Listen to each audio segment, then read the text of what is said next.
Hello बच्चों, कैसे हो। आज हम फिर एक बार आए हैं क्लास 10th में और इसमें हमारा टॉपिक होगा रेस्पायरेशन। कल हमने आपको डाइजेशन के बारे में कुछ बताया था और डाइजेशन के स्टेज होते हैं, पाचन के चरण वगैरह होते हैं, उसको हमने आपको बताया था, शॉर्ट में ही बताया था। आज हम मेन टॉपिक है जो श्वसन श्वसन के बारे में बताएंगे। सबसे पहले तो श्वसन की परिभाषा क्या होती है ये आप जानिए। श्वसन श्वसन होता क्यों है।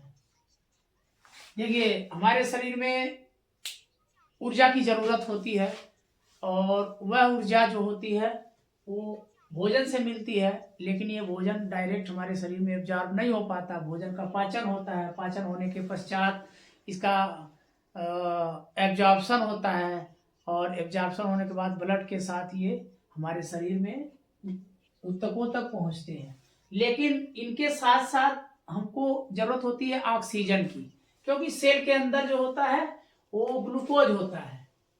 कोई भी कार्बोहाइड्रेट जो है वो सेल के अंदर, अगर मान लीजिए ग्लूकोज है C6H12O6, तो इसको ये एक जटिल अवस्था में है, हम इसका यूज नहीं कर पाते हैं ऊर्जा के रूप में, तो इसको तोड़ने के लिए चाहिए ऑक्सीजन। अब श्वसन की क्रिया में क्या होता है कि जब हम सांस लेते हैं तो वायु के साथ ऑक्सीजन जाती है, वो ऑक्सीजन ब्लड के साथ हमारे सेल में पहुंचती है और इस ग्लूकोज को तोड़ती है, और तोड़ने के बाद इससे क्रिया करके वो बना लेती है कार्बन डाइऑक्साइड और साथ में ऊर्जा का निर्माण करती है। और ये ऊर्जा जब हमको मिलती है तो हमें ताकत मिलती है, हम काम करते हैं, दौड़ते हैं, कोई भी पढ़ाई करते हैं, कुछ भी करते हैं। तो अगर हम श्वसन की परिभाषा देखेंगे तो श्वसन की परिभाषा को कहते हैं कि कोशिकाओं के अंदर भोज्य पदार्थों के जैव रासायनिक ऑक्सीकरण को श्वसन कहते हैं, या कोशिकाओं के अंदर भोज्य पदार्थों के ऑक्सीजन द्वारा विखंडन की क्रिया को श्वसन कहा जाता है। ठीक है, अगर हम इसकी परिभाषा देखें तो सीधा सा अर्थ है कि श्वसन में जो कोशिकाओं के अंदर होता है ग्लूकोज C6H12O6, ऑक्सीजन इससे क्रिया करेगा और क्रिया करने के बाद क्या करता है, ये बनाता है CO2 प्लस H2O। इसमें 38 ATP बहुत अधिक मात्रा में ऊर्जा मिलती है। ये 38 ATP जो होती है यह 673 किलो कैलोरी के बराबर होती है। इसको आप संतुलित कर सकते हो यहां से। ठीक है, तो ये ऑक्सीजन ग्लूकोज को तोड़ रही है, मतलब ऑक्सीकरण हो रहा है। जिस क्रिया में ऑक्सीजन जुड़ता है उसे ऑक्सीकरण कहते हैं, अगर ऑक्सीजन उसे बाहर जाता है, निकलता है, तो उसे अपचयन कहते हैं। तो यहाँ पर इस ग्लूकोज का अर्थात भोज्य पदार्थ का ऑक्सीजन द्वारा ऑक्सीकरण हो रहा है, जिसे हम श्वसन कहते हैं, और ऊर्जा प्राप्त होती है। ये तो हो गया श्वसन। अब हम आते हैं, एक टॉपिक है इसमें सांस लेना। देखो, श्वसन को हम कहते हैं रेस्पायरेशन, इस पर आपको ध्यान देना पड़ेगा। श्वसन को कहते हैं रेस्पायरेशन। दूसरा आता है ब्रीथिंग।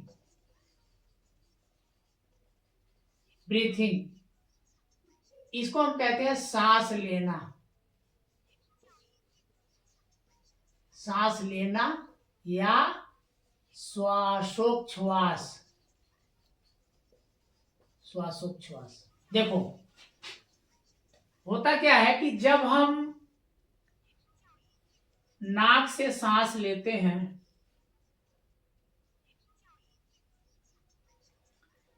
जब हम नाक से, हमारे नासारंध्र होते हैं, नाक से जब हम सांस लेते हैं तो ये वायु जो होती है ना, ये वायु इस नली के द्वारा, एक पाइप के द्वारा ये सीधे आती है हमारे फेफड़ों में।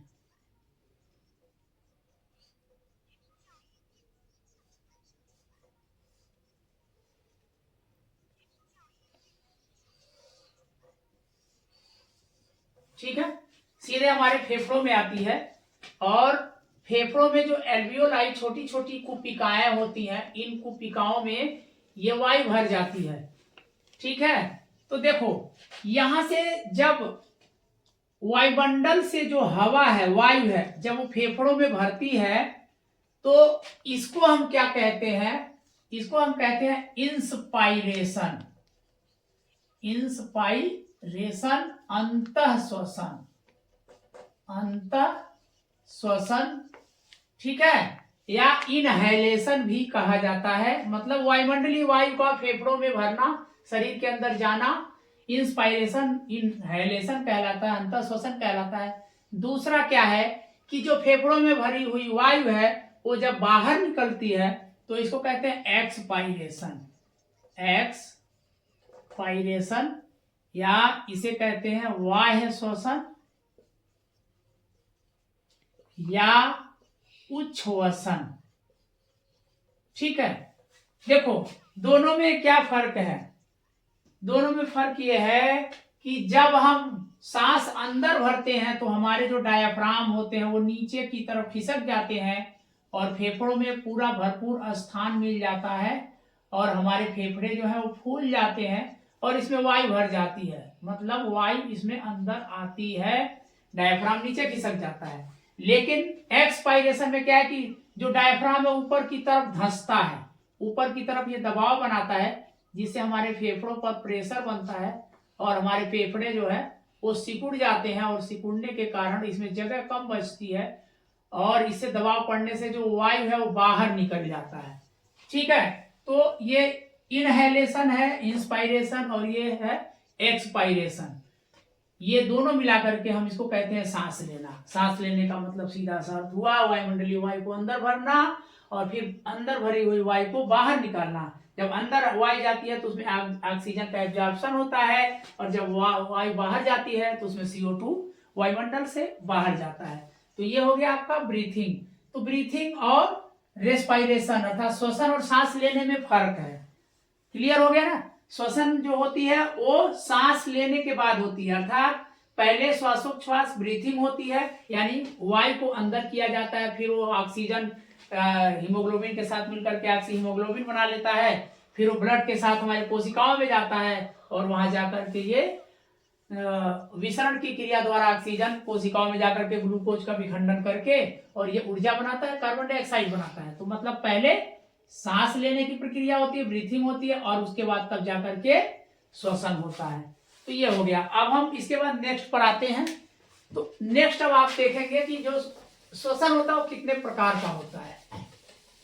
तो श्वसन देखिए दो प्रकार के होते हैं, श्वसन दो प्रकार के होते हैं। पहला जो श्वसन है उसको कहते हैं हम ऑक्सी श्वसन। ऑक्सी श्वसन इसको कहते हैं एरोबिक या वायवीय श्वसन। वायवीय श्वसन सीधा सा अर्थ है कि जिस श्वसन में ऑक्सीजन उपस्थित होता है उसे वायवीय श्वसन कहते हैं या ऑक्सी श्वसन कहते हैं और यह होता है माइटोकॉन्ड्रिया में। माइटोकॉन्ड्रिया में होता है जिसमें O2 प्रेजेंट होता है, O2 प्रेजेंट होता है, अर्थात कोशिकाओं के अंदर माइटोकॉन्ड्रिया जो होता है जब उसमें ऑक्सीजन की उपस्थिति में भोजन का विखंडन होता है तो इसको ऑक्सी श्वसन कहते हैं या वायवीय श्वसन कहा जाता है। दूसरा आता है अनऑक्सी श्वसन। अनऑक्सी श्वसन इसको कहते हैं एनएरोबिक या अवायवीय श्वसन।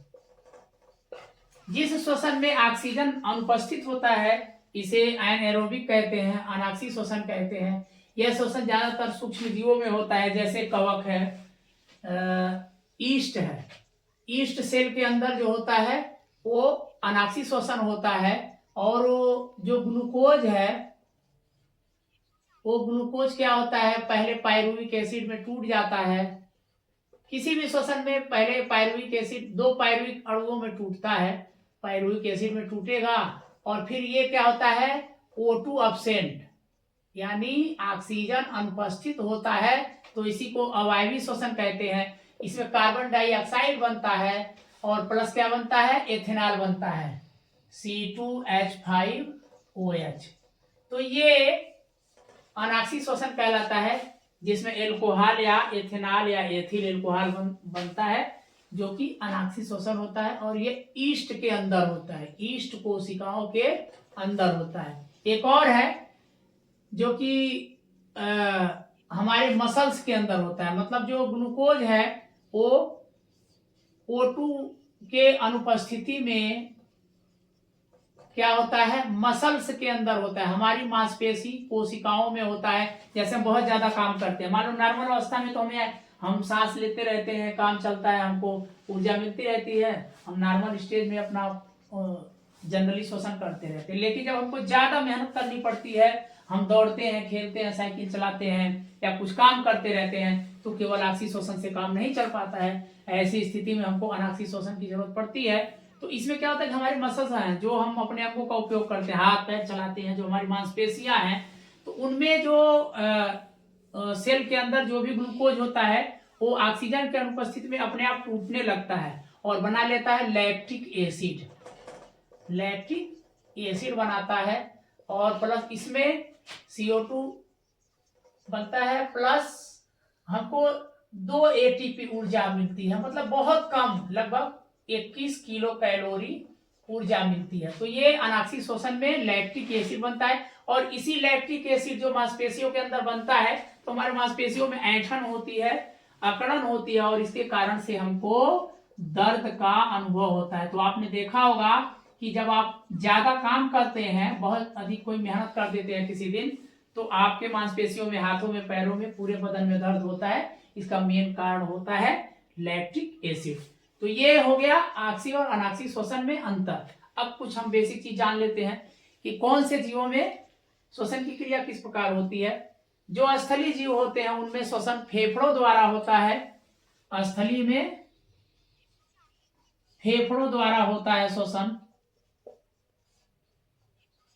उसके बाद जो जलीय जीव हैं इनमें जो होता है गलफड़े होते हैं, गलफड़ों द्वारा श्वसन होता है, और कभी कभी इसमें त्वचा का भी उपयोग किया जाता है। और जो उभयचर होते हैं जैसे मेढक वगैरह, तो इसमें जो होता है फेफड़े